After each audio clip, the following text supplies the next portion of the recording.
જય હિન્દ.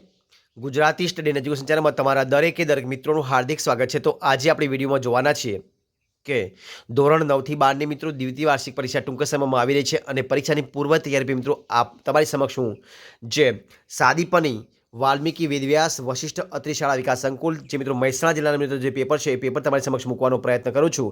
તો મિત્રો આજે દ્વિતીય વાર્ષિક પરીક્ષા 2023નું પેપર તમારી સમક્ષ મૂકું છું અને ધોરણ 11નો વિષય સમાજશાસ્ત્ર છે.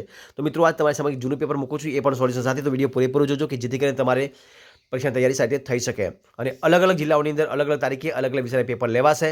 તો તમારી સમક્ષ આજે આપણે સમાચારનું પેપર મૂકીએ છીએ 2023નું દ્વિતીય વાર્ષિક પરીક્ષા ધોરણ 11. તો વિભાગ એ સૌથી પહેલાં જોઈએ છે. તો જોઈએ વિભાગ એની અંદર પ્રશ્ન પહેલો છે. શું છે વિભાગની અંદર?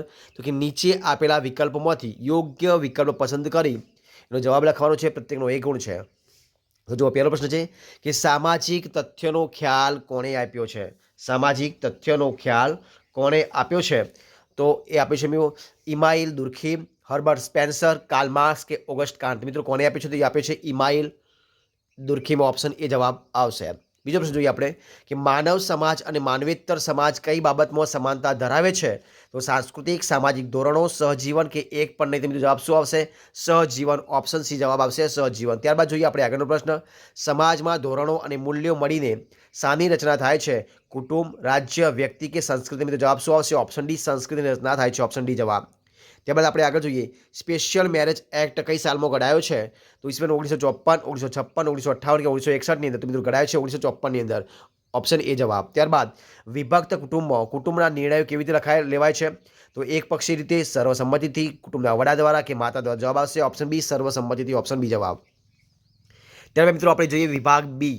વિભાગ બીની અંદર જો શું છે વિભાગ બીની અંદર જોઈએ તો આપણે વિભાગ બીની અંદર આપે છે કે નીચેના પ્રશ્નોના ઉત્તર 1-2 વાક્યમાં લખવા છે. પ્રત્યેકનો 1 ગુણ છે. તો જોઈએ કે ભારતમાં સમાજશાસ્ત્ર સૌપ્રથમ કઈ યુનિવર્સિટીમાં શરૂ થઈ? તો મિત્રો જવાબ આવશે ઓપ્શન તો મુંબઈ યુનિવર્સિટી એટલે કે વિશ્વવિદ્યાલયમાં શરૂઆત થઈ હતી. જોઈએ પ્રશ્ન બીજો કે પ્રાપ્ત દરજ્જો એટલે શું? જોઈએ પ્રાપ્ત દરજ્જો એટલે શું? તો આપણે એના વિશે ચર્ચા કરીએ. પ્રાપ્ત દરજ્જો એટલે શું?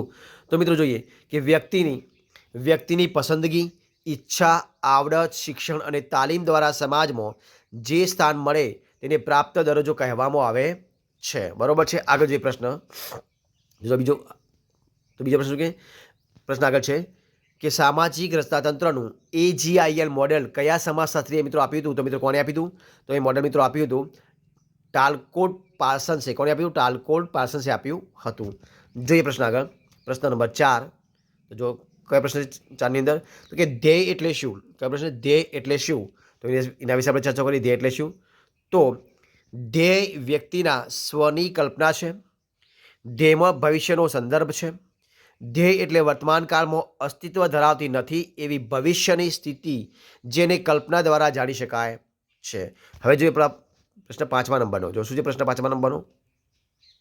તો કે સમલોમ લગ્ન એટલે શું? સમલોમ લગ્ન એટલે શું? તો મિત્રો એ કોને કહેવાય? તો જોઈએ કે પોતાના સમકક્ષ અથવા તો પોતાના જ જૂથ કે જ્ઞાતિમાંથી પતિ પત્ની લગ્ન સંબંધીથી જોડાય ત્યારે તેને સમલોમ લગ્ન કહેવામાં આવે છે. હવે વિભાગ જોઈએ મિત્રો સી વિભાગ. તો જો સી વિભાગની અંદર જો શું છે સી વિભાગમાં? તો કે નીચેના પ્રશ્નના ટૂંકમાં જવાબ આપવા પ્રત્યેકના 2 ગુણ છે. સભ્યતા એટલે શું? સભ્યતા કોને કહેવાય? તો જોઈએ આપણે તો કે સભ્યતા એક એવી પ્રક્રિયા છે જેના દ્વારા નિશ્ચિત હેતુઓ સિદ્ધ કરવા માટેની રીતોનો વિકાસ થાય છે અને આ વિકાસમાંથી માનવીએ મેળવેલા સંતોષને સભ્યતા કહેવામાં આવે છે.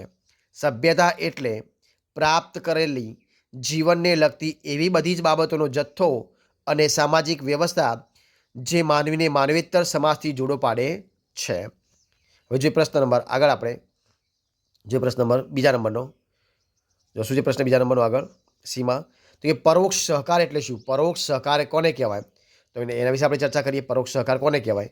તો જોઈએ તો કે સમાન ધ્યેય પ્રાપ્ત કરવા માટે જુદી જુદી વ્યક્તિઓ શ્રમ વિભાજનની રીતે જુદી જુદી પ્રવૃત્તિઓ કરે છે અને એકબીજાને મદદરૂપ થાય છે ત્યારે તેને પરોક્ષ સહકાર કહેવાય છે. વિશાળ જૂથોમાં આ પ્રક્રિયા સહકારના રૂપે મુખ્ય હોય છે. હવે જો પ્રશ્ન આગળ આપણે જોઈએ. જો આગળ કયો પ્રશ્ન છે કે કયા માનવેતર જીવોમાં સામૂહિક જીવન જોવા મળે છે? તો એના વિશે પણ આપણે ચર્ચા કરીએ. જો તો શું આવશે? તો એની અંદર જવાબમાં આવશે કે ઉધઈ, મધમાખી, કીડી, ઉરાંગ, ઉટાંગ, ગોરીલા, ચિમ્પાન્જી વગેરેની અંદર જોવા મળે છે. ત્યારબાદ આગળ જે પ્રશ્ન આપણે જો શું છે પ્રશ્ન આગળ પ્રશ્ન કે બહુસાથી લગ્ન એટલે શું? બહુસાથી લગ્ન એટલે શું? તો એ મિત્રો કોને કહેવાય?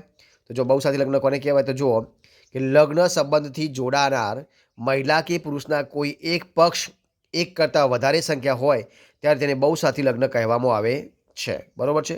હવે પ્રશ્ન આપણે આગળ જોઈએ. પ્રશ્ન જો કયો છે પ્રશ્ન આગળ 5મા નંબરનો તમારી સમક્ષ છે કે પ્રશ્ન જો આગળ છે. પ્રશ્ન શું છે કે ભૌતિક સંસ્કૃતિ એટલે શું? તેમાં કઈ કઈ બાબતોનો સમાવેશ થાય છે? તો જોઈએ આપણે કે જે પદાર્થોને આપણે નરી આંખે જોઈ શકીએ છીએ અને સ્પર્શી શકીએ છીએ એ બધાનો સમાવેશ ભૌતિક સંસ્કૃતિમાં થાય છે. ભૌતિક સામગ્રીમાં યંત્રો, સાધનો, વાસણો, મકાનો, માર્ગો, પુલ, કલાકૃતિ, વસ્ત્રો, વાહનો, રાચરચીલો, ખાદ્ય સામગ્રી, દવાઓ વગેરે એ તમામ વગેરે બાબતોનો સમાવેશ કરવામાં આવે છે. બરોબર છે. હવે આપણે જે વિભાગ ડીની અંદર જોઈએ પ્રશ્નો, તો વિભાગ ડીમાં જો શું આપ્યું છે કે નીચેના પ્રશ્નના મુદ્દાસર જવાબ આપવાનો છે. વિભાગ ડી છે તો પહેલો છે કે ભારતમાં સમાજશાસ્ત્રનો વિકાસ સમજાવવાનો છે. ત્યારબાદ આપણે આગળ જોઈએ કે સામાજિક રચનાતંત્રનું એજીઆઈએલ મોડેલની સમજૂતી આપવાની છે.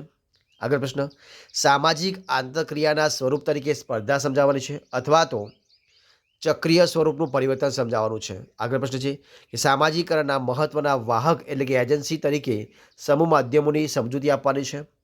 આગળ પ્રશ્ન કે કુટુંબ સંસ્થામાં આવેલ પરિવર્તન સમજાવવાનું છે.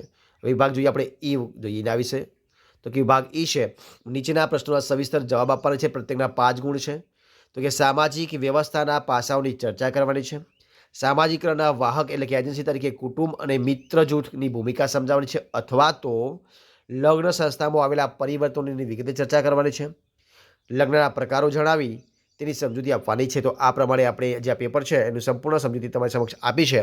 જો તમને વિડીયો ગમ્યો હોય, પસંદ આવ્યો હોય તો વિડીયો લાઇક કરો, કોમેન્ટ કરો, તમારા મિત્રો વિડીયો શેર કરો અને છેલ્લે ચેનલમાં નવા હોય, ચેનલ સબસ્ક્રાઈબ ન કરી હોય તો એને સબસ્ક્રાઈબ કરવાનું ભૂલવાનું નથી. વિડીયો પૂરેપૂરો જોવા બદલ તમારા દરેક મિત્રો હું દિલથી ખૂબ ખૂબ આભાર માનું છું. ફરી મળીશું એક નવા ટોપિક સાથે, નવા વિડીયો સાથે. ત્યાં સુધી બની રહો. જય હિન્દ, જય ભારત.